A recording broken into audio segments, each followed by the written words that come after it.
இன்னைக்கு நம்ம வீட்ல மணக்க மணக்க நெய்ச்சோறு இது தொட்டுக்கிறதுக்கு ஒரு பிரியாணி கத்திரிக்காய் செய்யலாமா? இதுக்கு இந்த மாதிரி உஜாலா கத்திரிக்காய் வாங்கி வாஷ் பண்ணி நடுவுல இன்ட்டு போல வெட்டி வச்சிருக்கேன். இப்போ ஒரு பேனை வச்சு KTV true value groundnut oil, பாரம்பரியமான சுவையான மனம் நிறைந்த புதிய அறிமுகம். It's pure natural and made the way our grandmothers used to. KTV true value groundnut oil is rich in MUFA. அப்புறம் முக்கியமா கேடிவி பேஜை இன்ஸ்டாகிராம்ல ஃபாலோ பண்ண மறந்துடாதீங்க.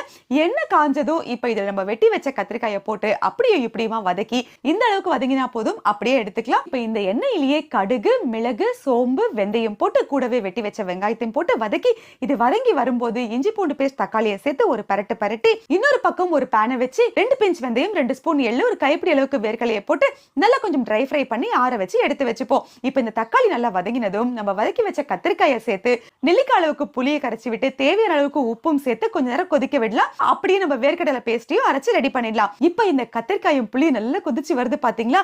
இந்த டைம்ல 2 பச்சை மிளகாய், கொஞ்சம் போல கருவேப்பிலை, நம்ம அரைச்சு வச்ச வேர்க்கடலை பேஸ்ட் இதையும் போட்டு ஒரு பரட்டு பரட்டி சிம்ல வச்சு எண்ணெய் பிரிஞ்சு வரும்போது இறக்கி வச்சா சும்மா கம கமனு பிரியாணி கத்திரிக்காய் ரெடி. அப்புறம் என்னங்க, மணக்க மணக்க செஞ்ச நெய்ச்சோரை வச்சுக்கிட்டு கம கமனு பிரியாணி கத்திரிக்காயை வச்சுக்கிட்டு சாப்பிட்டா அப்படி இருக்கு. ட்ரை பண்ணி பாருங்க.